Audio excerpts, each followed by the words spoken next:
예배 오신 여러분을 주님의 이름으로 환영하고 축복합니다. 오늘 마태복음 1장 18절에서 25절의 말씀을 가지고 끼어듦이라는 제목으로 잠깐 은혜를 나누고자 합니다. 흡연이 우리 몸에 해롭다는 것은 익히 알려진 사실이죠. 직접적으로 담배를 피는 사람은 물론이고 간접적으로 그 담배 연기를 들이마시는 간접 흡연도 오히려 직접 흡연보다 더 좋지 않다고 말할 정도로 꽤 많은 피해가 있는 것을 아마 이미 들어보셨고 알고 계실 겁니다. 그런데 담배를 피지 않지만 매일 담배 15개비를 흡연하는 정도로 우리 몸에 해로운 것이 있다고 하더라고요. 혹시 이게 뭔지 아실까요?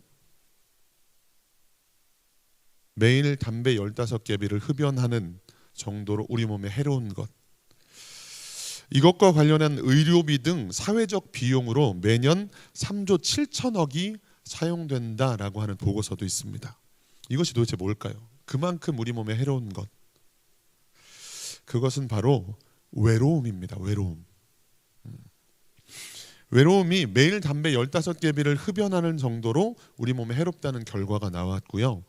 그러다 보니까 영국 정부가 사회적 질병이 돼버린 고독과 맞서겠다면서 담당 장관을 임명한 이유이기도 합니다. 외로움은 더 이상 혼자만의 문제가 아니라 사회적인 문제로 인식하고 국가적 차원에서의 대책이 필요하다고 보고 있는 거죠. 그래서 영국은 2018년에 이 세계 최초로 외로움부 차관직을 신설했습니다. 그런가 하면 일본도 2021년 2월에 고립 담당 장관을 임명했습니다. 우리나라는 아직 그런 기관이나 부서가 세워지진 않았지만 우리나라도 이 외로움에서 외로움을 많이 느끼고 있죠. 10명 중에 6명은 일상 속에서 외로움을 느끼고 있다라고 대답을 했다고 합니다. 이제는 핵가족을 넘어서 핵개인이라는 말도 들리더라고요. 아마 저를 비롯해서 여기 계신 여러분들도 이런 외로움을 느껴보신 적이 최소한 한두 번 이상씩은 있을 것 같습니다. 그런데 문제는 신앙생활이라는 영역에서도 우리는 너무나 외로움을 느끼게 될 때가 많이 있더라라고 하는 거예요. 특별히 이건 신앙생활의 영역에서 외로움은 우리가 하나님께 더 가까이 가려고 할수록, 하나님을 더 잘 믿어보려고 할수록 더 외로움을 느끼는 일들이 많이 생기는 것 같습니다. 예를 들면 너만 그렇게 믿느냐고, 너만 잘 믿는 척 하느냐라는 어떤 수군거림이나 이런 이야기들은 우리가 더 열심히 신앙생활을 하려고 할 때마다 듣게 되는 어떤 괴로움이나 어려운 일들이죠. 안 믿는 사람이 핍박을 하면 모르니까, 저 사람은 하나님을 만난 적이 없으니까, 하나님께서 주시는 은혜, 하나님 안에서 누릴 수 있는 행복과 위로, 어떤 기쁨, 소망 이런 것들을 모르니까 저렇게 말하는 거지, 저렇게 나를 핍박하는 거지라고 이해할 수 있겠는데, 오히려 교회 안에서 믿는다고 말하는 사람들이 더 우리가 열심히 신앙생활을 해보려고 하면 할수록 그러다가 탈진한다고 한다든지, 그렇게 하다가 좀 적당히 하라든지, 아니면 어느 정도 선을 지켜서 했으면 좋겠다라는 우리를 생각한다면서 해주는 말들로 오히려 더 외로움을 느끼게 되는 일들이 있더라라고 하는 거예요. 성경 속에서도 이런 외로움을 느꼈을 법한 사람들이 보입니다. 예를 들면 엘리야가 나만 혼자 남았다라고 고백하는 장면이 있죠. 열왕기상 19장 10절입니다. 열왕기상 19장 10절 읽어보겠습니다. 그가 대답하되 내가 만군의 하나님 여호와께 열심히 유별하오니 이는 이스라엘 자손이 주의 언약을 버리고 주의 제단을 헐며 칼로 주의 선지자들을 죽였음이오며 오직 나만 남았거늘 그들이 내 생명을 찾아 빼앗으려 하나이다. 아멘. 여러분, 제가 좀 전에 교회 안에서 오히려 더 신앙생활을 열심히 하려면 할수록 외로움을 느끼게 되는 경우들이 있더라라는 말씀을 드렸는데, 엘리야도 마찬가지죠. 우리가 잘 아는 이스라엘은 모두가 하나님을 믿는 사람들이고 모두가 우리로 말하면 모태신앙인 사람들이죠. 그들은 하나님을 믿는 것이 자연스러운 일이었고 일상이었음에도 불구하고 이제는 나 혼자 남았습니다라고 고백하는 것이 지금 엘리야의 고백이에요. 엘리야만 그랬나요? 아니에요. 예레미야도 그랬습니다. 예레미야 20장 7절에서 8절 말씀입니다. 읽어보겠습니다. 여호와여, 주께서 나를 권유하심으로 내가 그 권유를 받았사오며 주께서 나보다 강하사 이기셨으므로 내가 조롱거리가 되니 사람마다 종일토록 나를 조롱하나이다. 내가 말할 때마다 외치며 파멸과 멸망을 선포함으로 여호와의 말씀으로 말미암아 내가 종일토록 치욕과 모욕거리가 됨이니이다. 아멘. 이때에도 예레미야가 바울처럼 선교를 다녔던 사람인가요? 아니죠. 이스라엘 안에서 하나님을 믿는 사람들, 믿는 사람들의 나라, 믿는 사람들의 민족에서 말씀을 증거했음에도 불구하고 그는 지금 종일토록 치욕과 모욕을 당하는 삶을 살고 있다라고 이야기합니다. 이런 선지자들뿐만 아니라 예수님께서도 인자는 머리 둘 곳이 없다라고 하시기도 하셨고 너희도 가려느냐고 제자들에게 물어보기도 하셨습니다. 요한복음 6장 66절에서 67절 말씀입니다. 읽어보겠습니다. 그때부터 그의 제자 중에서 많은 사람이 떠나가고 다시 그와 함께 다니지 아니하더라. 예수께서 12제자에게 이르시되 너희도 가려느냐. 아멘. 그러나 엘리야도 예레미야도 심지어 수많은, 오늘 우리가 찾아보지 못했지만 수많은 믿음의 사람들이 그 고독과 외로움을 느끼는 순간들 속에 우리 주님이 그들을 혼자 두셨나요? 그렇지 않으시죠. 엘리야를 혼자 두시고 예레미야를 혼자 두셨나요? 우리를 혼자 두셨나요? 아니라고 하는 거예요. 오늘 본문에서 하나님께서 뭐라고 말씀하십니까? 마태복음 1장 23절 말씀입니다. 읽어보겠습니다. 보라, 처녀가 잉태하여 아들을 낳을 것이요 그의 이름은 임마누엘이라 하리라 하셨으니 이를 번역한즉 하나님이 우리와 함께 계시다 함이라. 아멘. 인간의 몸을 입고 오신 주님, 성육신 하신 주님에 대해서 뭐라고 하는 거예요? 처녀가 잉태하여 아들을 낳을 것인데 그의 이름을 임마누엘이라 하리라. 그 이름의 뜻이 뭐라고요? 하나님이 우리와 함께 계시다. 내가 그렇게 외로움을 느꼈는데 나만 남았다고 하는 엘리야에게 찾아오셔서 아니 너 혼자 아니야. 바알에게 무릎 꿇지 않은 7천을 내가 남겨두었다라고 말씀하시면서 주님께서 엘리야에게 그가 혼자가 아니라는 사실을 알게 하셨죠. 엘리야뿐 아니라 예레미야뿐 아니라 성경 속의 어떤 누구에게도, 아니 신앙생활하는 어떤 누구에게도 우리 하나님은 함께 계시는 분인 줄 믿습니다. 우리와 함께 계시는 임마누엘의 하나님이신 줄 믿습니다. 그렇다면 우리 주님은 약 2000년 전에만 이 땅에 인간의 몸을 입고 오셨을까요? 그때만 잠깐 오셨다가 다시 가셨나요? 33년이라는 이 땅에서의 시간들, 인간으로 살아계셨던 그 시간들만 잠깐 계시다가 다시 하늘로 올라가셨습니까? 물론 예수님은 승천하시긴 하셨어요. 그러나 그것으로 끝이 아니었죠. 김행수 씨가 왕비로 분했던 슈룹이라는 드라마가 있었습니다. 언젠가 다임 목사님도 설교 중에 한번 말씀하신 적이 있었는데 그 드라마 속에 이런 장면이 나옵니다. 한 양반 남자, 사진을 좀 보여주시겠어요? 한 양반 남자가 자기 여종을 겁탈하고 오히려 그 여종에게 모든 죄를 뒤집어 씌우고 모함을 합니다. 지금 저 손가락질하는 사람이 이제 양반이고 뒤에 무릎을 꿇고 있는 여인이 한 명 보이죠. 그런데 그 여종에게 모든 죄를 뒤집어 씌우고 모함을 하는 장면에 갑자기 왕비가 등장을 합니다. 그리고 왕비가 그 양반에게 가서 당당하게 요구를 해요. 당신이 잘못한 것 아니냐? 여인을 겁탈한 것도 모자라서 이 여인에게 또 다른 아픔을 주고 있지 않냐? 또 다른 괴로움을 가해하고 있지 않냐라고 당신이 잘못한 것 아니냐라고 말합니다. 그렇게 사과를 받아내요. 왜요?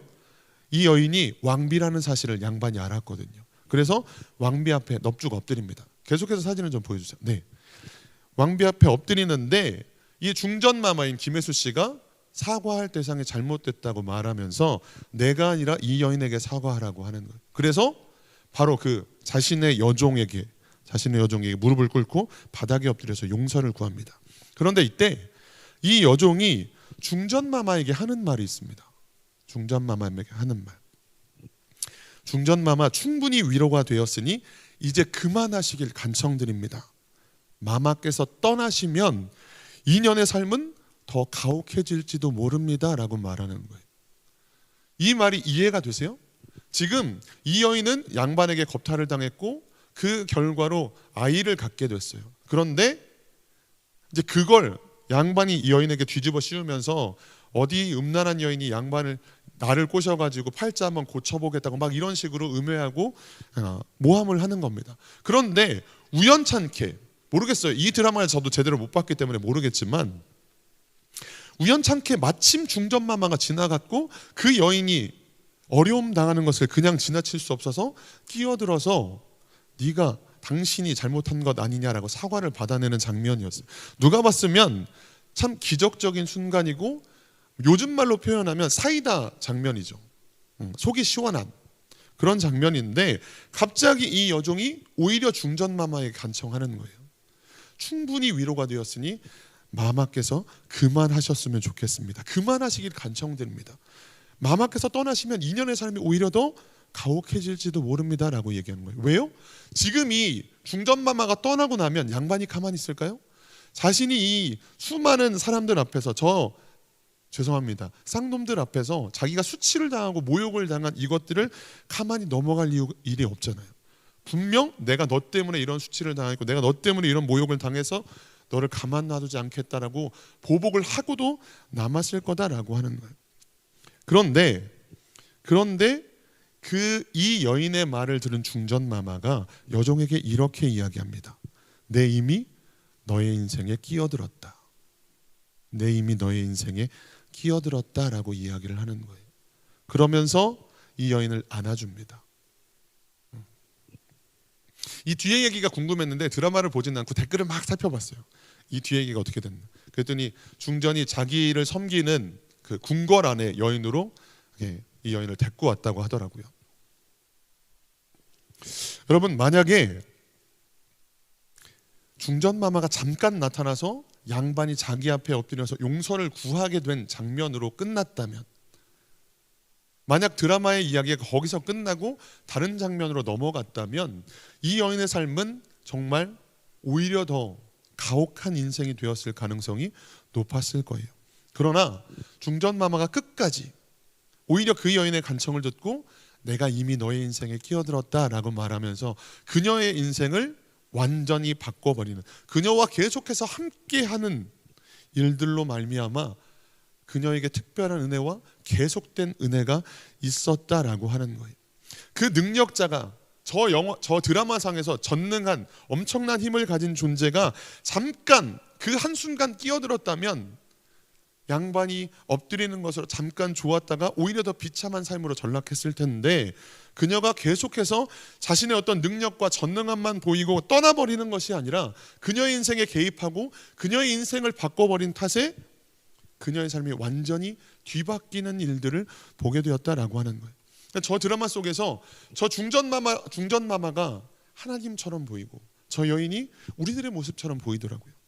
우리 하나님께서 잠깐 이 땅에 오셔서 내가 너와 함께 해줄게, 이 순간 네가 어려움 당한 순간 내가 너와 함께 할게 라고 하는 것으로 그치지 않고 계속해서 오히려 잠깐 오셨다가 가시면 제 인생이 더 비참해지고 제 인생이 더 가혹해질지도 모르겠습니다 라고 하는 인생 가운데, 아니 나는 이미 너의 인생에 끼어들었어, 나는 계속해서 너와 함께 할 거다라고 말씀하시는 것이 오히려 우리 하나님의 역사고 우리 하나님의 일하십니다라고 하는 거예요.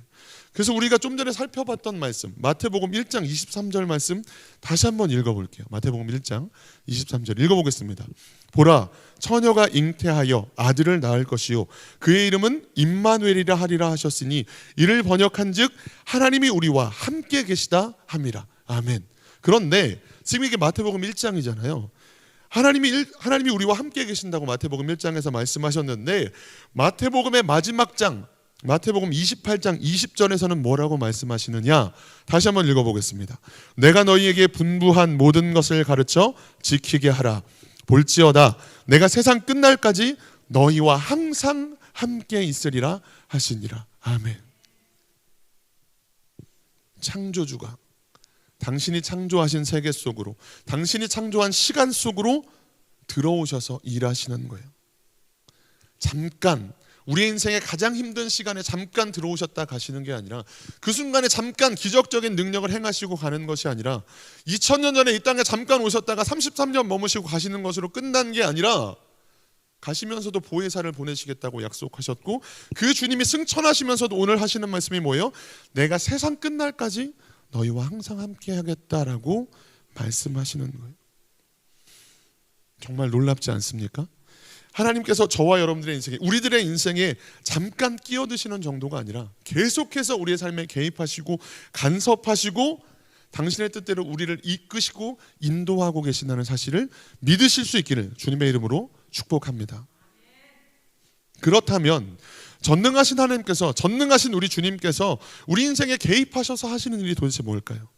그것은 바로 자기 백성을 그들의 죄에서 구원하신다라고 하는 거예요. 마태복음 1장 21절입니다. 읽어보겠습니다. 아들을 낳으리니 이름을 예수라 하라. 이는 그가 자기 백성을 그들의 죄에서 구원할 자이심이라 하니라. 아멘. 우리 주님께서 우리의 인생에 끼어드셔서 하시는 일, 우리의 인생에 개입하셔서 하시는 일이 무엇이냐? 우리를 죄에서, 우리의 죄에서 구원하시는 일이다라고 말씀하시는 거예요. 전능하신 우리 주님께서 우리 인생에 개입하셔서 하시는 일이 뭐라고요? 우리의 죄에서 우리를 구원하시는 일이다라고 하는 거예요. 내 기도 제목이 이루어지고 응답이 이루어지고 문제가 해결되는 것, 그것이 아니라 죄에서 우리를 구원하시는 일이라고 말씀하세요. 자기 백성을 그들의 죄에서 구원할 자라고 하는 이 구원할 자가 원어를 보니까 소조라는 동사의 변형이 쓰였더라고요.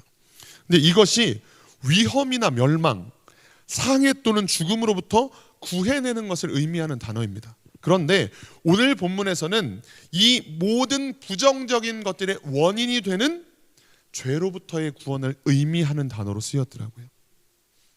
다시 말해서 우리는 예수님이 오시면 우리의 삶에 위험은 더 이상 없고 상해나 위협당할 일들이 더 이상 없고 최종적으로 죽음과 같은 아픔을 겪는 일들은 없을 거라고, 그래서 우리가 기도하고 그래서 우리가 부르짖고 그래서 우리가 매달리지만, 그래서 우리가 주님께 기도하고 주님께서 우리의 삶에 오시기를 바라지만, 오늘 본문은 예수님이 우리의 삶에 오시면, 예수님이 우리의 인생에 개입하시면 이런 모든 부정적인 것들의 원인이 되는 죄로부터의 구원을 얻게 된다라고 말씀하고 계십니다. 아멘이십니까? 우리는 우리가 바라는 것보다 더 크고 더 어려운 일을, 우리에게 있는 가장 궁극적인 문제를 해결해 주신다라고 하는 거예요. 그게 예수님께서 우리의 인생에 개입하셔서, 예수님께서 우리 인생에 세상 끝날까지 영원토록 함께 하시면서 행하시는 일들이다라고 하는 겁니다. 이 일을 위해서 주님께서 이 땅에 오셔서 하신 일이 뭐죠? 고난당하셨습니다. 죽임당하셨어요. 그리고 그 고난당함으로, 그 죽임당하심으로 말미암아 죄의 문제를 담당하셨고 우리를 구원하셨다라고 하는 거예요. 그분이 우리 인생에 끼어들어서 하신 일이, 행하신 일들이 바로 이것이다라고 하는 거예요. 우리를 죄로부터 구원해 주시기 위해서 고난당하셨고 우리를 죄로부터 구원해 주시기 위해서 대신 죽어주셨다라고 하는 거예요. 그분이 역사하시면 이루어지는 일은 구속이고 죄사함이라고 하는 거예요. 형통함이나 우리가 바라는 지금 당장의 문제 해결은 아니지만 오히려 그것보다 더 크고 위대한 그 모든 것들의 궁극적인 원인이 되는 죄의 문제를 해결해 주신다라고 하는 거예요. 말씀을 마치겠습니다. 여러분, 신앙생활을 해도 오히려 더 외로움을 느끼실 때가 있으십니까? 오늘 말씀을 다시 한번 마음에 새기실 수 있기를 바랍니다. 마태복음 1장 23절 다시 한번 읽어볼까요? 마태복음 1장 23절, 보라, 처녀가 잉태하여 아들을 낳을 것이요 그의 이름은 임마누엘이라 하리라 하셨으니 이를 번역한즉 하나님이 우리와 함께 계시다 함이라. 아멘. 그리고 또 하나 뭘 말씀드렸죠? 그분이 잠깐 나타나셔서 함께 하시는 것이 아니라, 잠깐 나타나셔서 당신의 전능함과 능력을 뽐내고 사라지시는 것이 아니라, 우리의 인생에 개입하신 그분은 세상 끝날까지 우리와 함께 하시겠다고 말씀하십니다. 우리의 인생에 어제도 계셨고 오늘도 우리의 인생에 내 안에 함께하고 계시고 세상 끝날까지 함께 하실 줄 믿습니다. 마태복음 28장 20절 다시 한번 읽어보죠. 내가 너희에게 분부한 모든 것을 가르쳐 지키게 하라. 볼지어다 내가 세상 끝날까지 너희와 항상 함께 있으리라 하시니라. 아멘. 그렇게 우리와 함께 하시며 우리가 바라는 일보다 더 크고 위대한 일들을 이루어 가시는 줄 믿습니다. 우리와 함께 하시는 임마누엘의 주님, 그 주님을 누리고 외로움이 아니라 그 주님 안에서 참된 기쁨과 감격과 행복한 신앙생활을 하실 수 있는 우리 사랑하는 가재울 성천교회 성도님들이 되시기를 주님의 이름으로 축복합니다. 기도하겠습니다.